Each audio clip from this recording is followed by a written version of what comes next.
Hello, and thanks for joining us today. We'll be getting started in just a few moments. If you can confirm you can hear us, please type in what state you're coming from into the Q&A box, and we'll get started in a moment.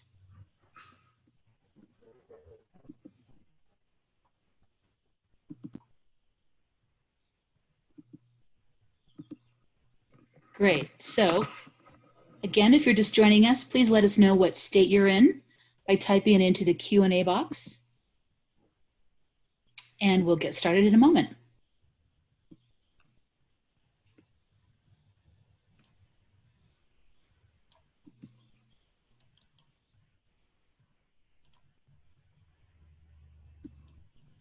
Great. It looks like we have students from several states, and we're glad to have you. We're going to go ahead and get started. Welcome, everybody. Thank you for joining us for today's webinar. We hope that you are all safe and healthy and appreciate you taking the time to be here today.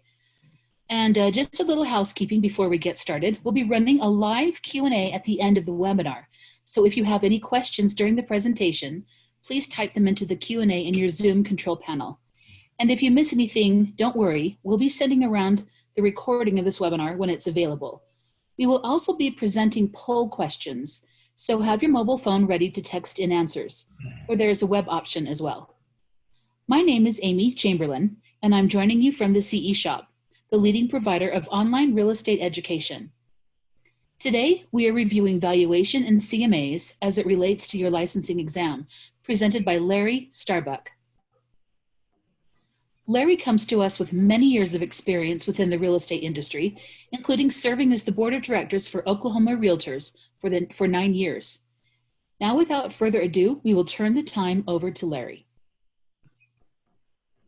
Thank you, Amy. It's good to be here today and glad to be a part of helping each and every one of you as you begin your real estate careers. We want to find out just a little bit first off as to where you're at in this new venture of yours. So how far along are you in your course? If you just answered using the poll everything.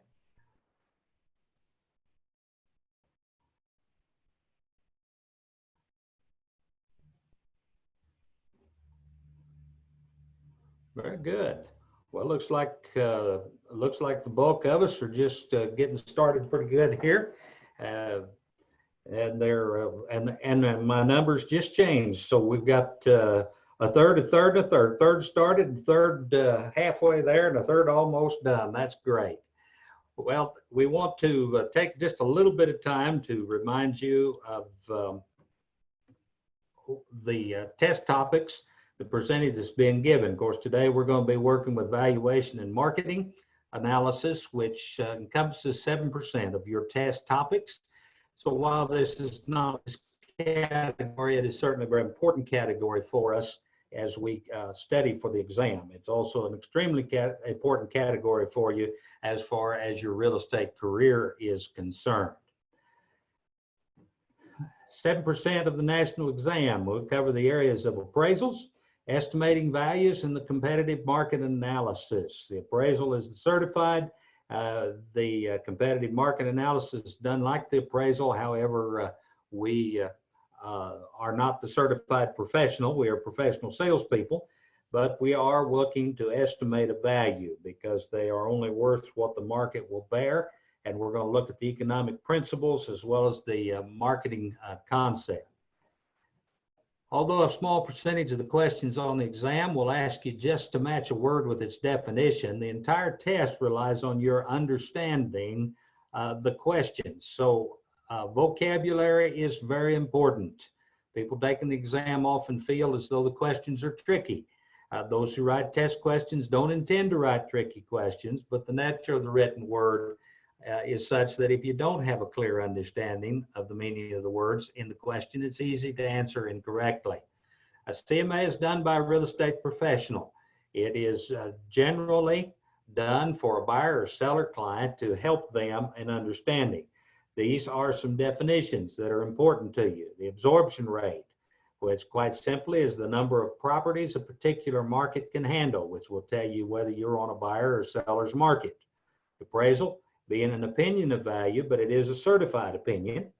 and of cost being the amount that has been paid or spent to obtain something.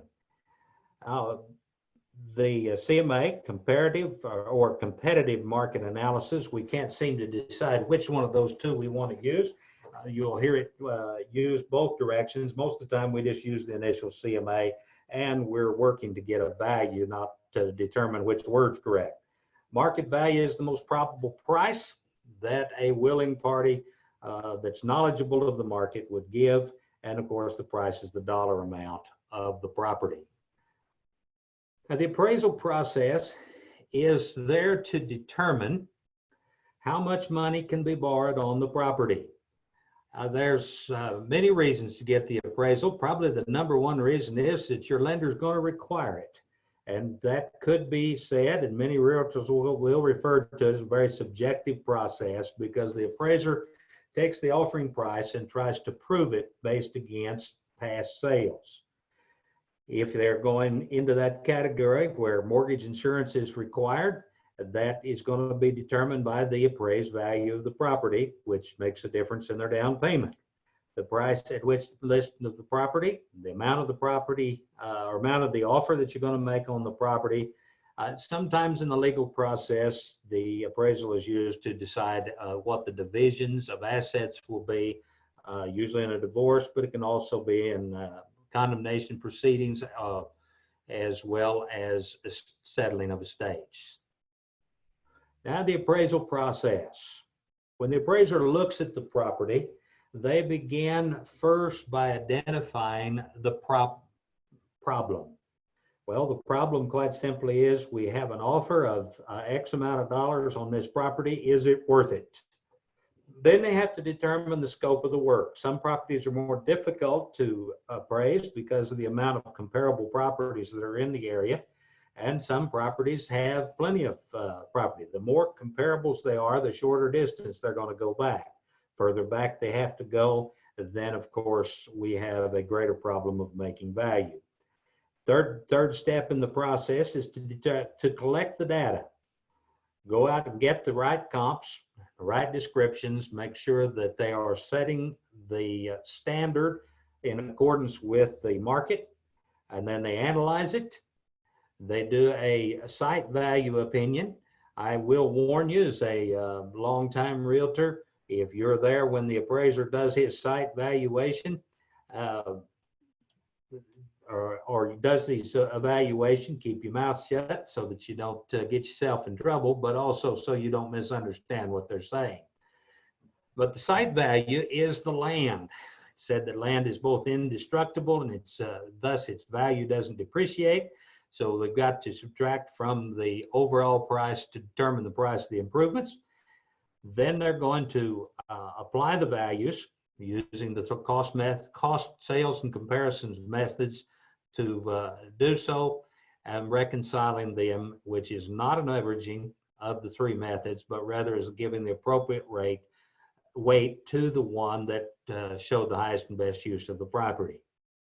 Then on a standardized form, they will put together a report, which will then be submitted to the lender.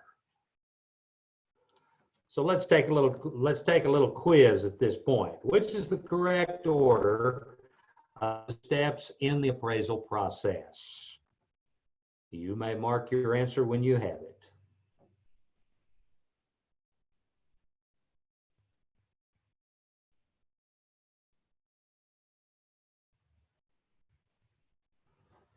Oh my. Looks like we're going to, oh, there's some changes. Very good.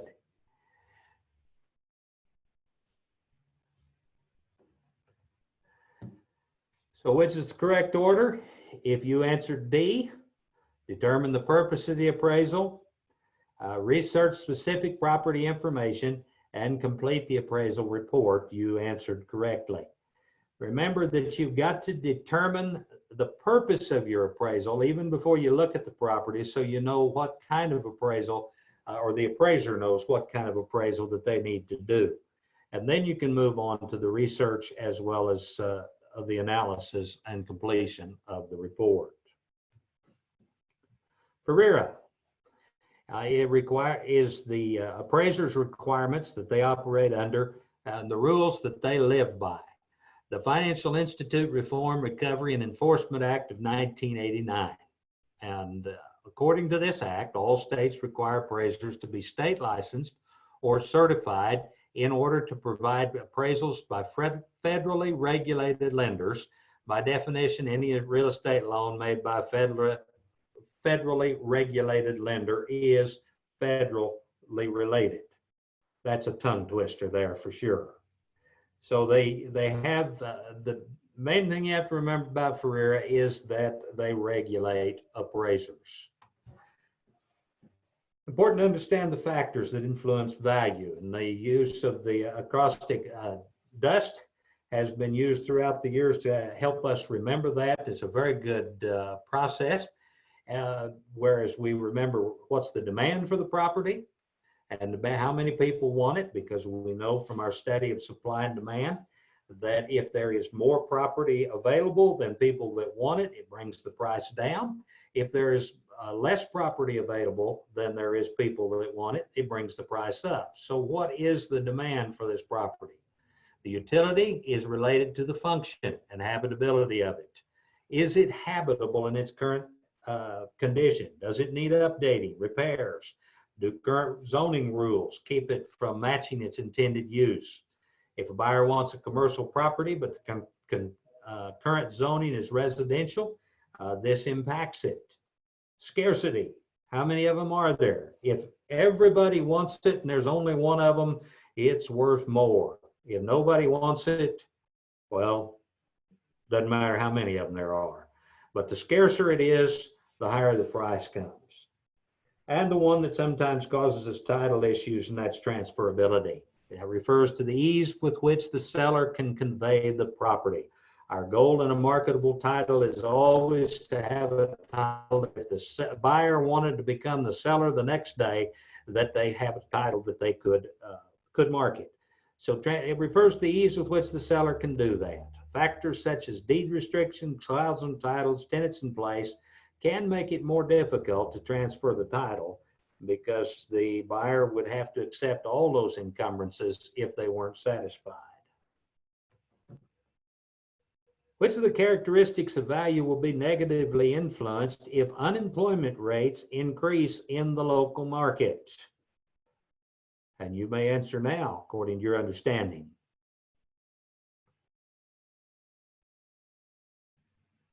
Oh, very good.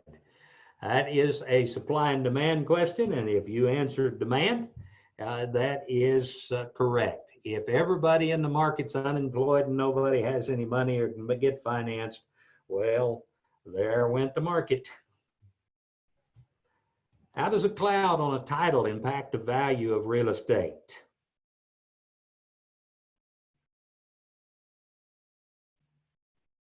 Very good. It does if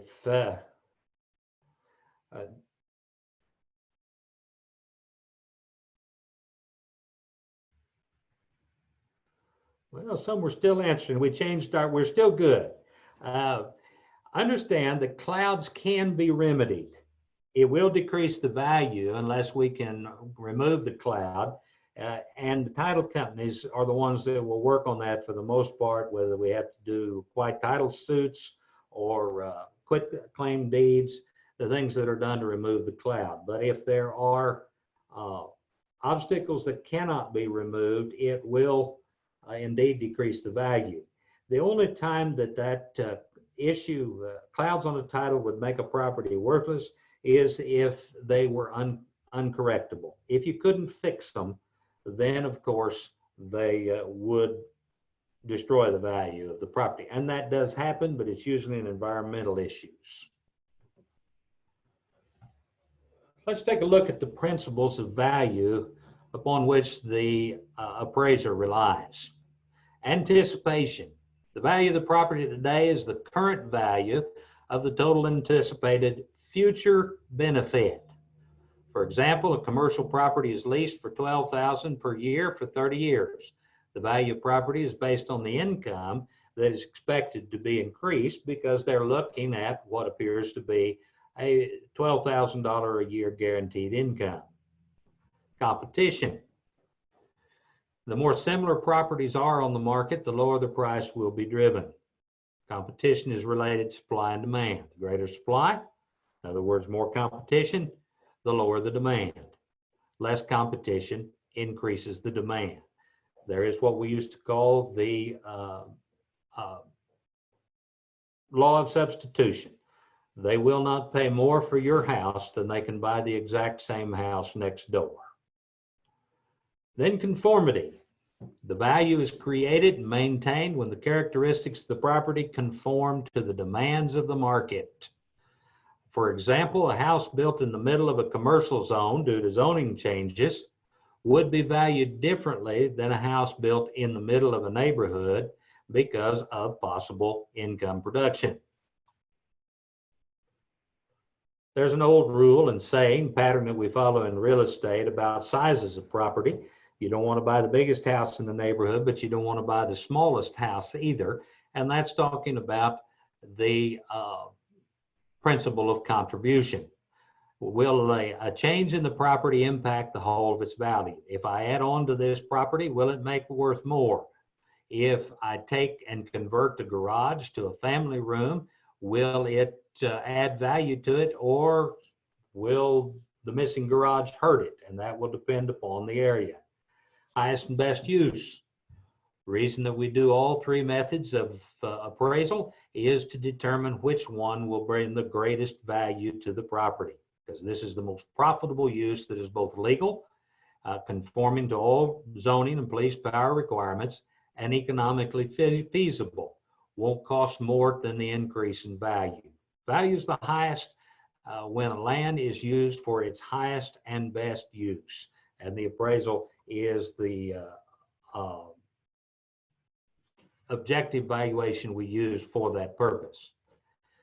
Plot is when you join or assemble two neighboring lots to make the whole worth more than the separates. You may have a subdivision that was divided into 5-acre lots. Somebody split a lot and had 2 half-acre lots, but by putting them back together, it brings up the value because it conforms to the neighborhood better. Then there's regression.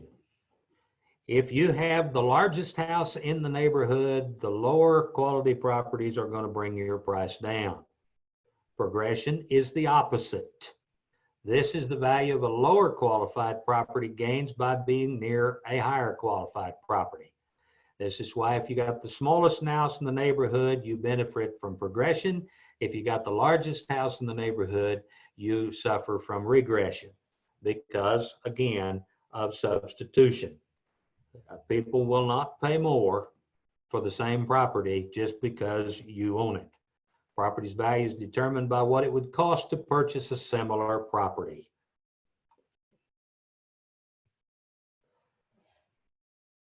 A major public transportation hub connecting the neighborhood with major employment centers will be completed in approximately 2 years. What is the likely impact of the value now? The impact of the property now.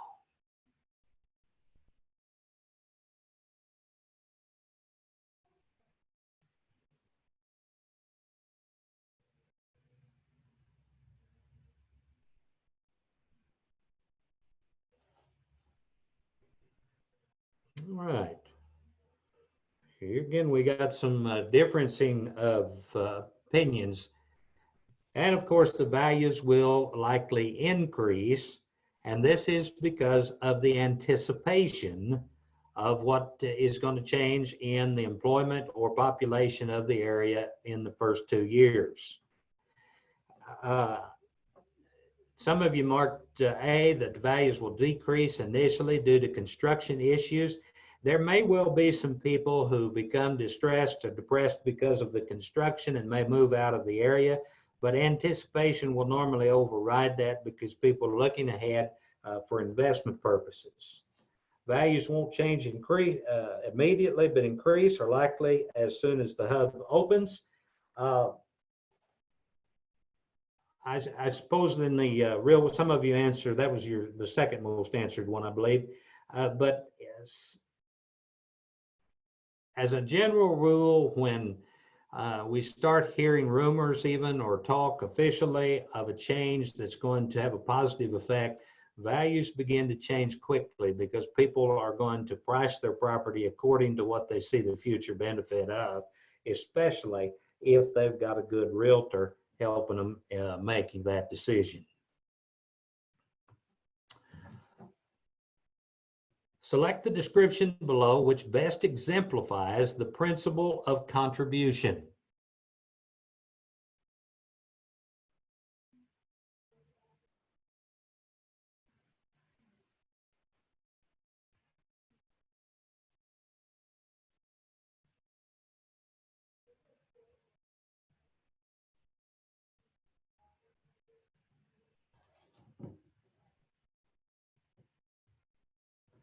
If you answered B, you answered correctly, and according to the survey said that all of you answered correctly. In preparation to sell a house, the seller pays $22,000 for a new deck. House sells for about $14,000 more than comparables that had no deck. Most surveys come back telling us, both from National Board of Realtors or Association of Realtors, as well as from construction groups, saying that there are no improvements that get you 100% return, but there are some who get you more, and that does vary too, according to regions and markets. So let's look at the approaches to estimating the value. First approach we want to look at is the sales comparison, and if you're doing residential real estate, this is the appraisal process that will be used the vast majority of the time. And they take the cost approach will be used for special properties, special purpose properties. If you got a church or an old school or something of that nature to sell, which we sometimes refer to as single-use properties, it's more reliable for us to say how much would it cost to build this building minus the depreciation. But if we're talking about investment property or commercial properties, we're talking about how much capital can it generate. So the capitalization of the market as the value versus the expense and profit, or the gross income multiplier, which is used for the income on multifamily dwellings, which have over annual more than 8 units, or gross rent multiplier if we're talking about duplexes, fourplexes, up to 8-unit complexes. Which approach to value is likely to be the most reliable estimating the value of a library?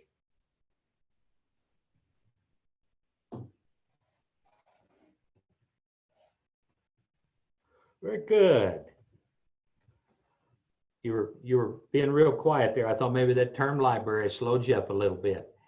If we're selling an old library, it may be able to convert it to another use. However, it's the size of the building and what it takes to build it that we use. An investor sells a single-family detached home that leases for $2,000 a month. Which approach to value will the appraiser rely on the most?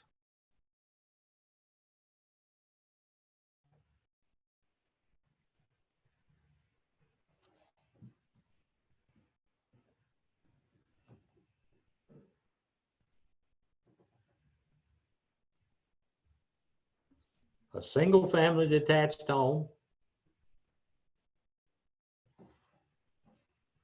that leases for $2,000 a month, we would use the sales comparison. Now, the reason we wouldn't use a gross rent multiplier is because this is being, an investor sells the single-family detached home if it's not a multifamily unit, so we don't use, and we its highest and best use is for one family to live in. So we're going to look, and we're going to have plenty of comps for this. We're going to look and see what it would sell for.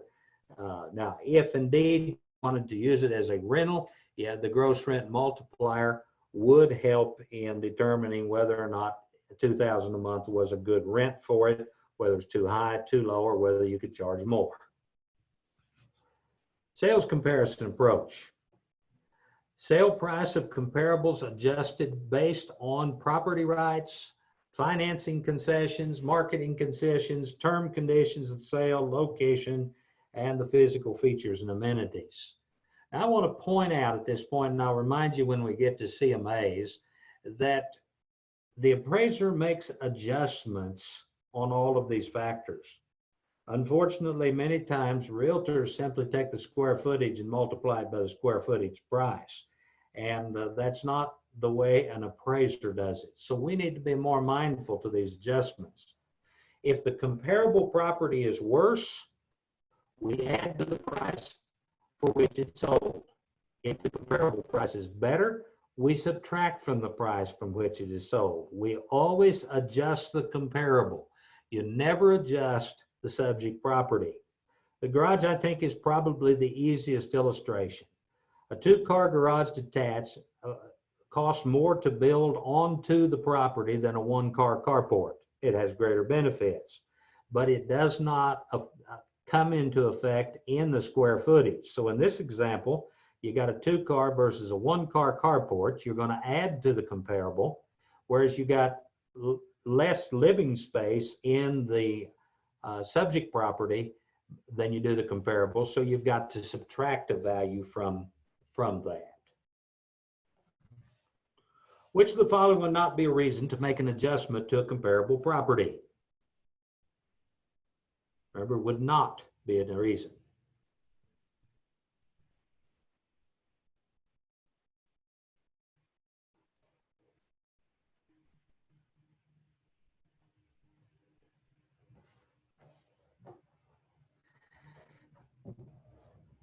The date of sale is effective when the what the market conditions were. If the seller held the first deed of trust or mortgage on it, that is not going to be considered or would be considered.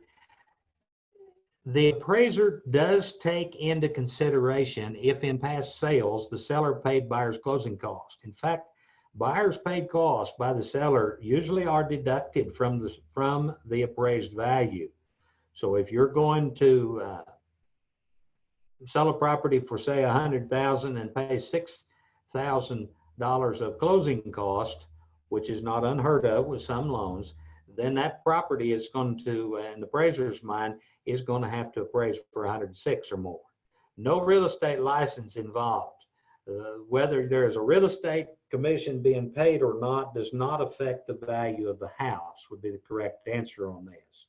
Yes, we as real estate professionals and usually buyers and sellers take that commission pretty seriously and say, well, it's going to cost me X amount of dollars. Yes, it is. But those are expenses of selling. They are not affected. They do not contribute or take away from the value of the property. Which of the following instances would the appraiser subtract from the price when using the sales comparison approach?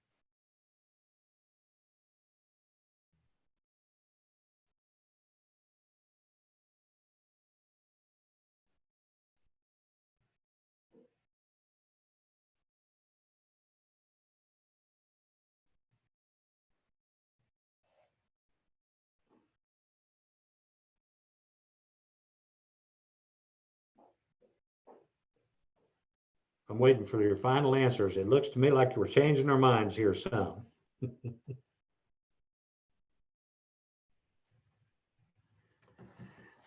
The correct answer is the subject property's location.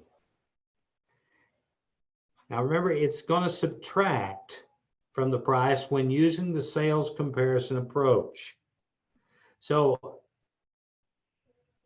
the subject property is on Main Street, has more on a main street, has more traffic, better accessibility as compared to a cul-de-sac. Now I realize some may be thinking that this, some people would prefer to be on a dead-end street than have all the traffic running in front of them. But you do have people turning around in the cul-de-sac as well.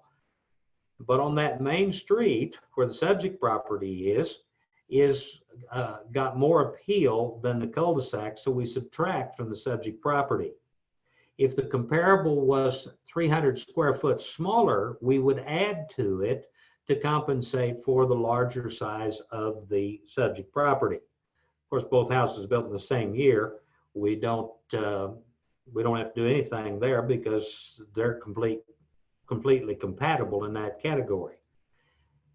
FHA loans and most conventional loans, they don't go back further than 6 months unless we have extenuating circumstances. So if the comparable sold more than 6 months ago, they're going to adjust on the a comparable property, and that will in some ways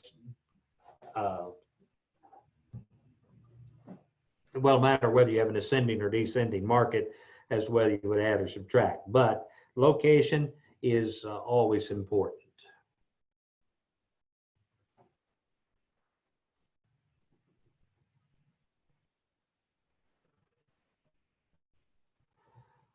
Cost approach. The value of the land, as though vacant and available for highest and best use, is considered. The value of the improvements, if we replace them or reproduce them, and depreciation that has to be factored in. In order to come up with the cost approach, we take the value of the land because it is separate from the improvements. And then we take, because we're not going to have to rebuild the land, then we take the cost to replace or reproduce minus the depreciation, which is going to equal the estimated value.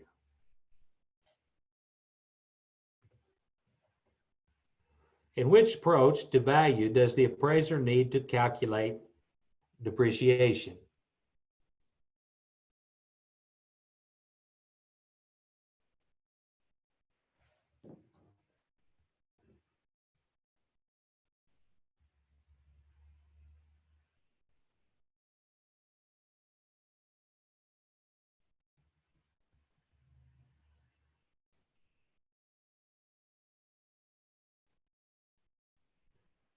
All right, in the cost approach, we calculate depreciation because we are looking at what it's going to cost to replace it, but there has been some use already taken out of it, and you're going to end up with a new building. Which is true about appreciation in the cost approach appraisal?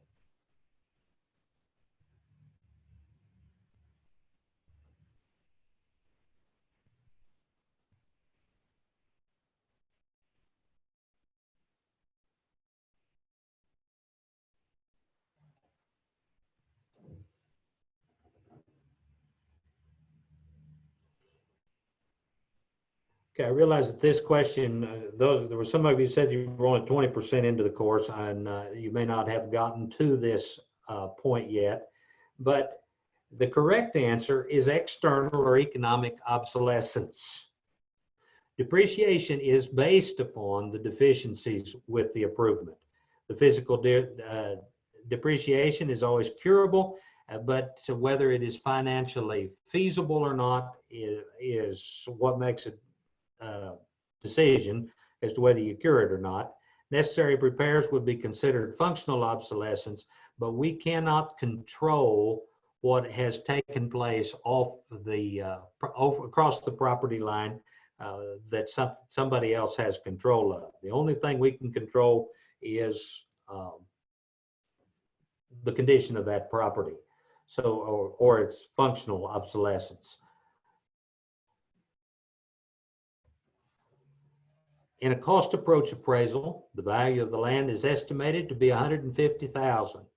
The replacement cost is $400,000, and the depreciation is $110,000. What is the estimated value?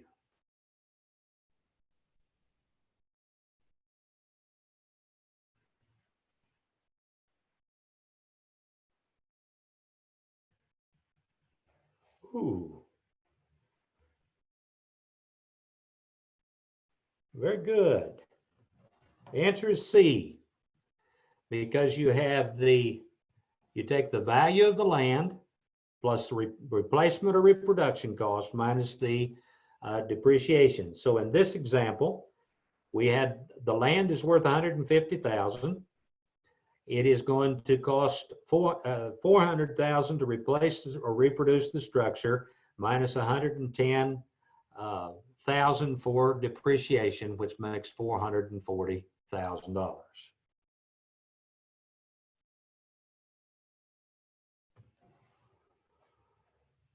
Income approach. Real estate is worth its ability to generate future income, and the value is estimated based on an annual expected rate of return. So we take the projected annual income, subtract the vacancies and the losses, which equals the projected effective gross income.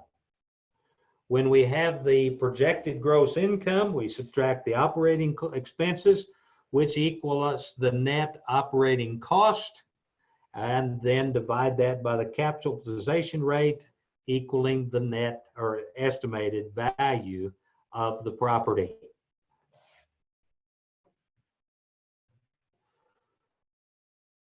And according to this, then, which of the following methods is an income appraisal method that is not based on annual rents?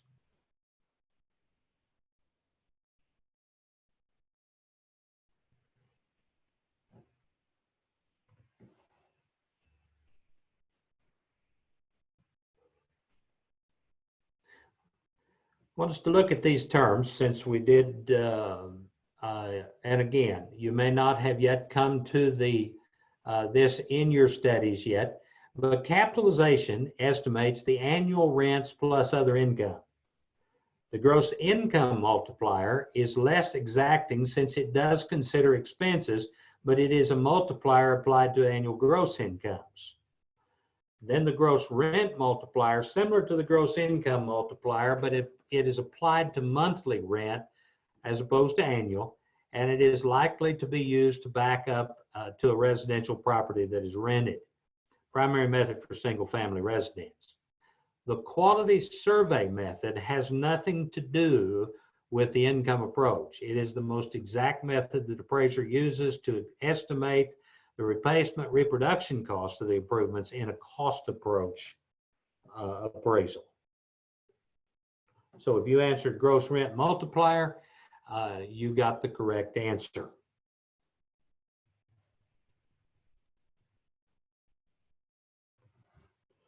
Which of the following is not an operating expense?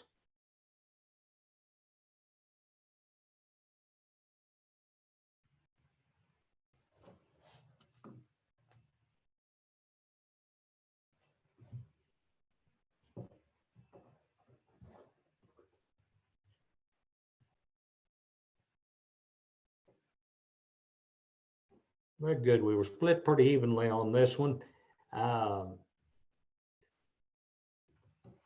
The manager's salary is an operating expense, utilities, liability, insurance, or operating expense, but your mortgage payment, which is the amount of money, was where you got your money to invest, is not considered an operating expense. It is the price that you had to pay because you didn't have the money in the bank to buy the property you wanted to invest in. And it's not an operating expense, it's part of the investment itself.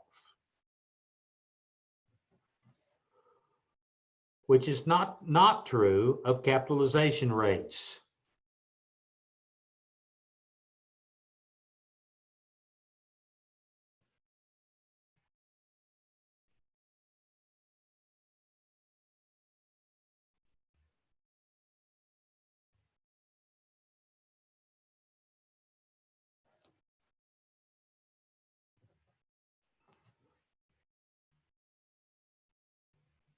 Now, cap rates can be a confusing issue, and they take a little practice, a little understanding.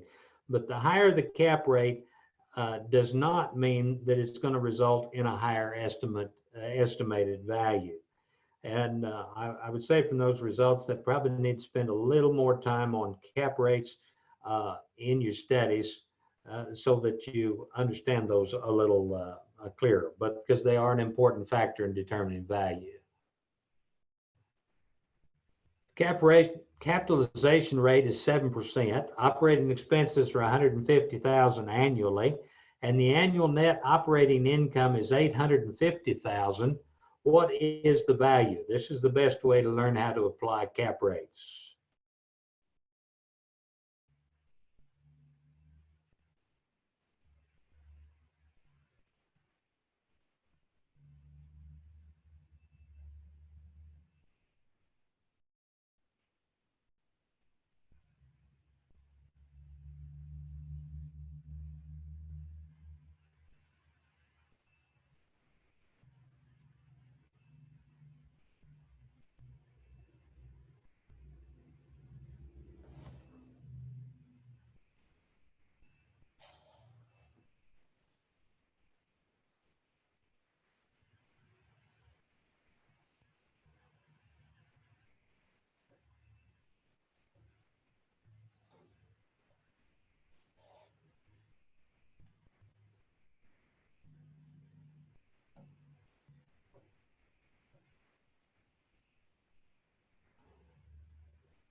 Projected annual gross income minus the vacancies equals the projected effective gross income. So we have, and then the projected gross income minus operating expenses gives our net operating income. Net operating income divided by capitalization gives us our estimated value. So let's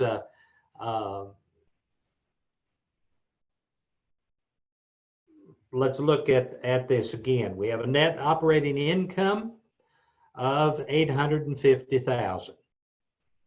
We're going to divide it by 7%, which is going to give us our estimated value. Then we're going to, so we take the 850,000 divided by 7%, and that gives us 12,142, or excuse me, 12,142,857,014 Don't forget that 14 cents. This is probably an area where we need to do some practice on. Now let's look at the CMA, the competitive market analysis, or sometimes referred to as the comparative market analysis. I prefer to refer to it as comparative because we're comparing it to our properties around us that have sold, not to competing with anyone. Licensees generate this. It is not certified, doesn't carry the same power as an appraisal, but it is very similar. And we need to use as much as possible the same approaches that the appraiser uses, because we're trying to help our client decide what to sell it for, or how much to give for it. So we want to rely on current competition as well as sold comparables, giving more weight to the sold, of course. But if you're on the listing side, you do need to know what your competition is. Who generally provides a CMA?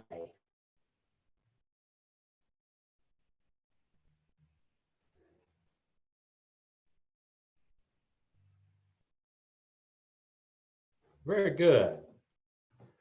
100%. And you will get very proficient with doing CMAs if you're successful in this industry, and probably as far as your practice is concerned, one of the most important things to master. So you're giving proper values to the properties. We want to make sure that we put a value on those listings so that the property will sell on the market. So that comes down to selecting the right comparables. We don't look around the marketplace and see the ones that we like best. We look around and see ones that most closely match when it comes to location, size, style, amenities, age, time been on the market, and then we adjust by the market conditions. You also want to look at expired listings, and that will tell you what price range didn't sell as we look at the properties. You may also want to look and see how many realtors have had this property and how many times they missed on the pricing of the property. Which of the following is Which of the following is the least likely reason for a real estate licensee to do a CMA?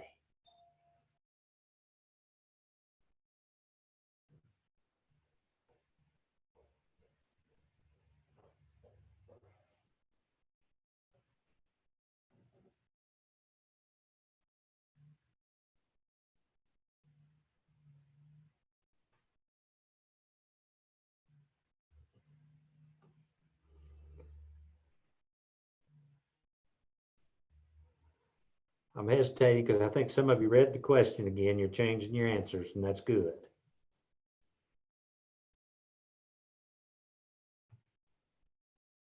Which of the following is the least likely reason for a real estate licensee to do a CMA? And that is to determine how much you can borrow against a refi.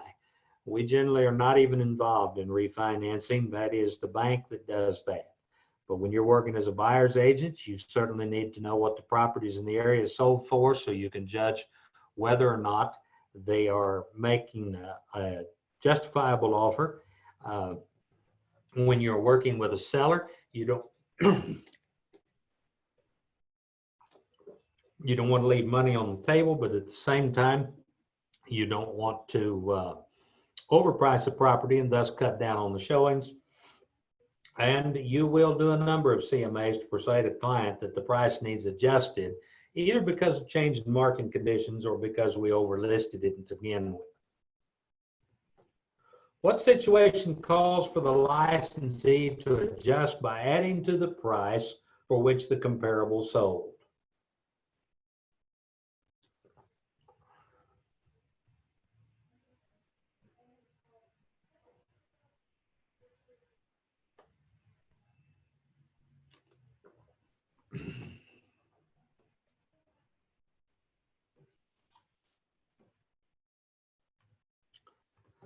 Subject property has a 2-car garage and the comparable has a 1-car garage. So we add enough to put another garage on that comparable property. Very good. You're getting ready to take an exam. And they do take, we want you to have an understanding of how that works with the exam companies.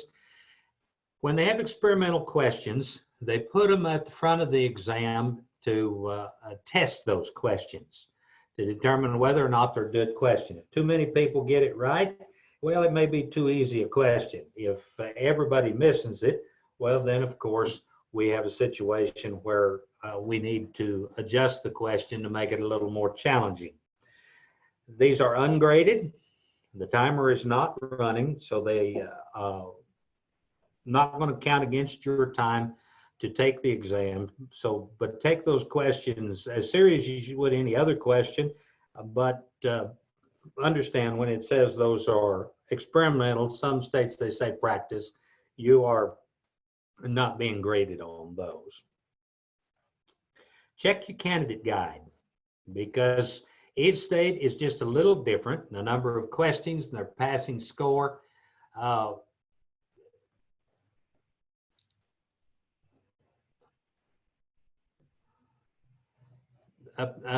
May be different from one state to another, and but all of them are pretty much, all of them do allow for you to mark a question that you don't have the answer, you don't know the answer to, or you want to go back and look at again. A good practice in taking this exam is to read the question. If you readily know the answer, mark it. If you're having to, or go ahead and answer it and move on to the next question. If you're struggling with the question or unsure, mark the one that you think is closest to the correct answer and then mark it for review so that when you get done, you can go back and review that and see if you still hold true with your answer or need to change it. But mark something so that if you should time out or forget to go back, you don't have one sitting there blank, which will constitute a guaranteed miss. Are there questions? Okay, so as Larry has just said, we will go ahead and take some time for questions now. Please make sure to type your questions into the Q&A in your control panel. It looks like we've got a couple of them. Susan asks, are the questions presented here of comparable caliber to the questions that will be on state and national exams? I would say yes in most cases. There, I've held license in 4 different states, in Texas, Oklahoma, Arkansas, and Missouri. In Texas and Arkansas, I only had to take the state portion of the exam, but since they both used a different testing company than Oklahoma did at the time, there was a little variation. Most of the states, I believe, and one of the panelists might be able to answer this. I'm looking for over in my chat box. I think PSA is pretty well, or PSI is pretty well dominating the testing on real estate now in the nation, but they're pretty similar. Okay, thanks. Here is another question. Why is the cost approach best for a library? Most libraries, I'm going to be frank on that one. I really think I would probably use a different example on that for a special use building. But the library is seated, usually going to be positioned location-wise in more of a neighborhood setting than a commercial setting, because we think of walking to the library and reading a book, which is going to limit its uses. So it's a big building. In big case is a big empty building, and we can't compare it to another big empty building. Maybe a storefront, but the storefront's going to be in a commercial location. So generally on that building, I would probably go after a cost approach. If you got to say a church or a school where it's laid out specifically for that purpose, no question about it. You go, because your expense of modifying it to another structure is going to be somewhat great. Okay, thank you. Let me ask you another one we have here. How do you know the amount by which to adjust a comparable for a certain attribute? So you adjusted for a garage about $12,000. How do you know that amount? That's a question that's going to be based pretty much on market conditions. For instance, in my market, I know that you can pretty well count in new construction 5,000 to 8,000 per stall on a garage. You will learn these as you get into your marketplace as far as construction costs are concerned. My recommendation to you, and the last office I managed was in Oklahoma City, and I had a good appraiser there that would do it for me. But my recommendation to you is become good friends with an appraiser who will tell you what the both the required numbers are for them as far as federal regulations and what is your market numbers, so that you can make some adjustments to it. Because I've sold in a number of different areas. I'm also an auctioneer, so that's the reason for that. And I guess that would be my answer to the question. Is it's going to depend on your market. You will learn those numbers. You'll learn those, and if you're going to be successful in the real estate industry, you just have to get in your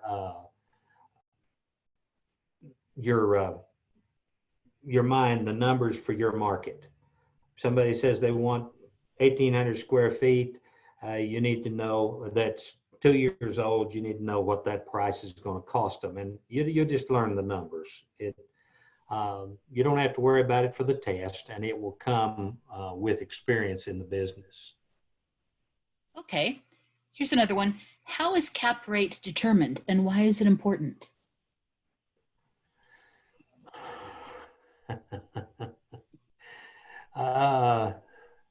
Did I see somebody over in the panel said they'd like to answer that question? I'd sure let somebody else. Cap, because I'm drawing a blank. I will answer. You'll Mary, answer? may I answer? You may. Oh, yes, this is Jill Malloy. I would be glad to answer that. Appraisal is one of my favorites.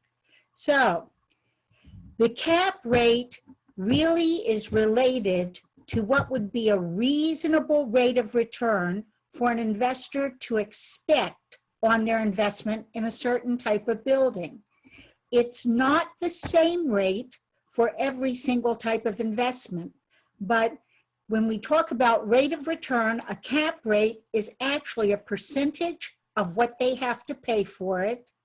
And you think, given everywhere else that that person could tie their money up, given stocks they could put it in, given the bank they could put it in, given another sort of investment property they could put it in, what is reasonable? And the way that appraisers find that often is by looking at rates of return on similar types of investments.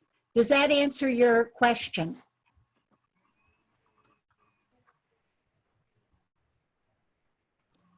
Yeah, thank you. That's perfect. And we're going to also, let's have another question here. Will there be a recording of this presentation after this? Yes, there will be. We are going to send out information for you about this webinar as soon as it's available. It's been recorded. And so that'll be available for you to watch later. Are there any other questions from anyone? It looks like we've got them all covered. Okay, is there anything else that you would like to cover for us today, Larry?